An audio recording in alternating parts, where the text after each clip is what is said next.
newspaper that he should run because he would make a darn good president, and he's speaking the truth and not afraid to apologize for things that he has said. And he'll say them. But how he said it last night was extremely effective, and I got to tell you, I was so proud to hear Donald Trump vow that he's going to abolish, and the words that he used, and you'll hear them just in a second, radical Islamic terrorism. A lot of people on the left don't want to talk about it. They don't want to consider it and what it means. People say, it's just a word. Oh, really? Oh, really? They want to go after China this time. Oh, yes. They've threatened China. New ISIS video. We'll talk about it. We've got so much to cover today.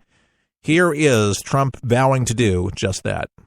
Our obligation is to serve, protect, and defend the citizens of the United States. We are also taking strong measures to protect our nation from radical Islamic terrorism. Radical Islamic terrorism. First time uttered by a president. And the standing ovation. Well, not everybody on the left, obviously. They don't accept it that way. According to data provided by the Department of Justice, the vast majority of individuals convicted of terrorism and terrorism-related offenses since 9/11 came here from outside of our country. We have seen the attacks at home, from Boston to San Bernardino to the Pentagon, and yes, even the World Trade Center. We have seen the attacks in France, in Belgium, in Germany, and all over the world. It is not compassionate, but reckless to allow uncontrolled entry from places where proper vetting cannot occur.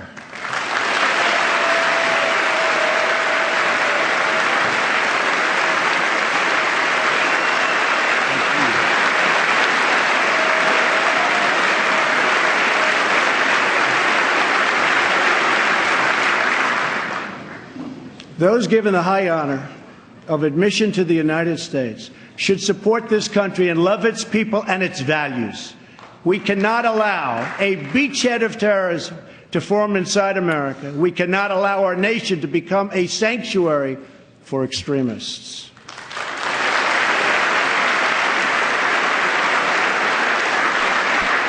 That is why my administration has been working on improved vetting procedures, and we will shortly take new steps to keep our nation safe and to keep those out who will do us harm.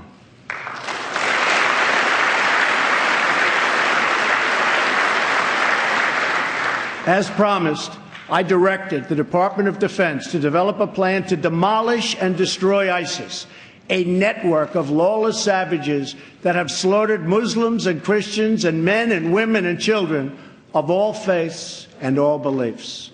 We will work with our allies, including our friends and allies in the Muslim world, to extinguish this vile enemy from our planet. Strong, strong words. Vile enemy from our planet. You never heard Obama talk like that. He should have, but he didn't believe it. Oh, he had a name for them, the JV team, that they weren't a threat. They are a threat, folks, and they're a threat to the modern world, and they're a threat. These jihadists, they shed blood, and they have threatened China recently. And I'm looking at this report. I just couldn't believe it. Well, I can believe it. It's ISIS.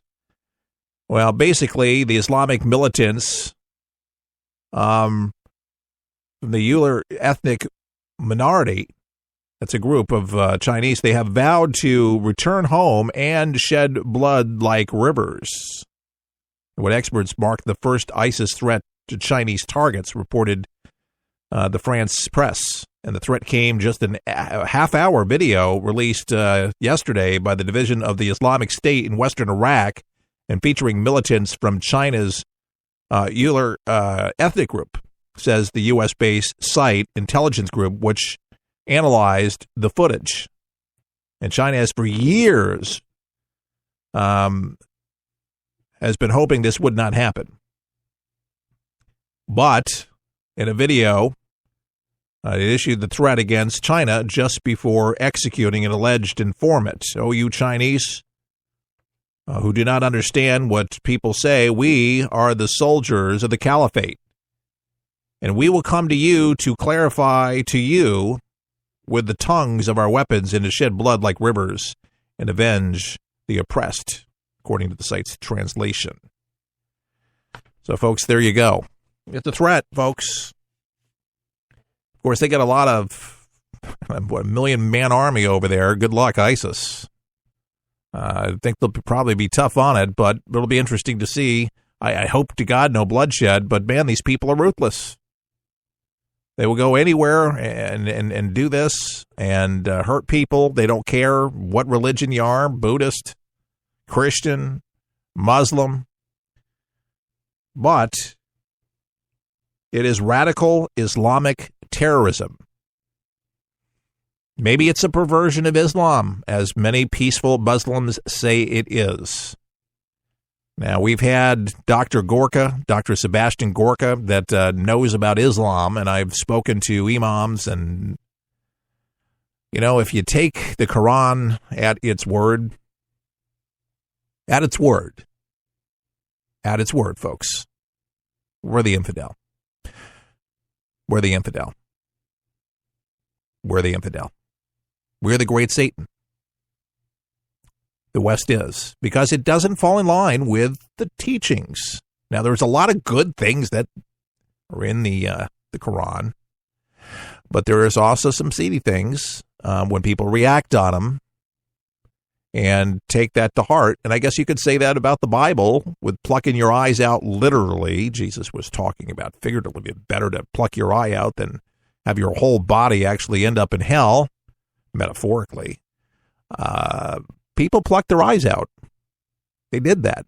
They have done that.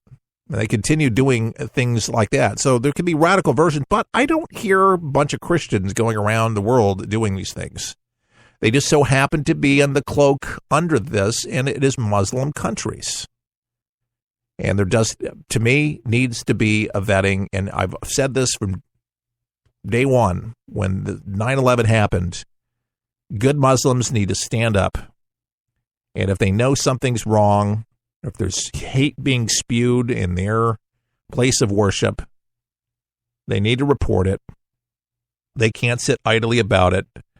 If you don't love the country, get out of the country. Leave. Go somewhere else. But meld. Become an American. Love our country. Worship. Live in peace. Raise your family and enjoy our wonderful country. I know a lot of peaceful Muslims. They're doctors, they're janitors, and I have no qualms with them whatsoever, and I don't think they like ISIS either.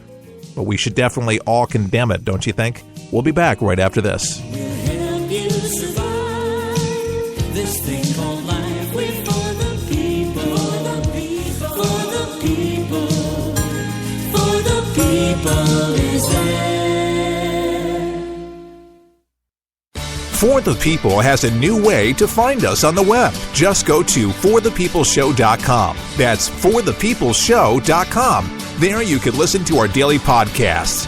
When you can't find a radio station that carries us, you can even listen to past shows at forthepeopleshow.com. You can also find our bookstore, where you can order 24 hours a day at the People's Store. Just remember, forthepeopleshow.com. Click there now. For the People is on the air for you. Each day we strive to tell it to you straight, not watered down, so you can know what's going on each day. Our show is different from many of the others on air. We're not afraid of the PC police, and we explain our position, at the same time understanding the left's position and what we can do to further a conservative agenda for America. For the People is listener-supported and relies on listeners like you to help us get the word out. So, if you like what we do and want to help For the People, sign up today at our website at forthepeopleshow.com. That's forthepeopleshow.com. Your support allows us to report the news fearlessly and guarantees our survival on the air. As a thank you, we'll send you our monthly newsletter with commentary and money-saving tips. Can we count on your support? Thank you for helping America. To become a For the People member, log on to forthepeopleshow.com now.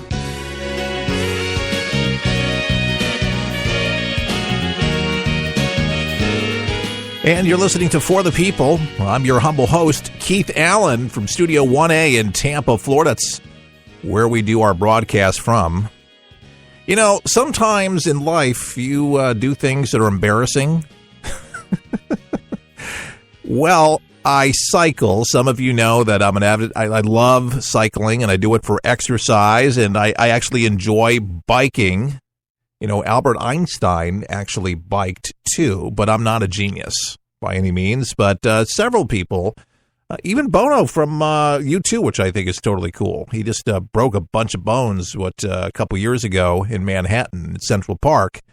My point is, I've been consistently ramping things up. I do 16.5 miles each and every day. Oh, no, every other day. Now, that would be something. About 55, 60 miles a week.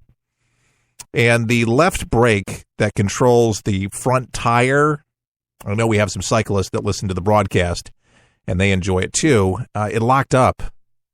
You know what that means, right? Luckily, I was slowing down anyway because I was pulling into Peter O'Knight Airport off Davis Island, where I was pulling in to rest for a few minutes before heading back to South Tampa.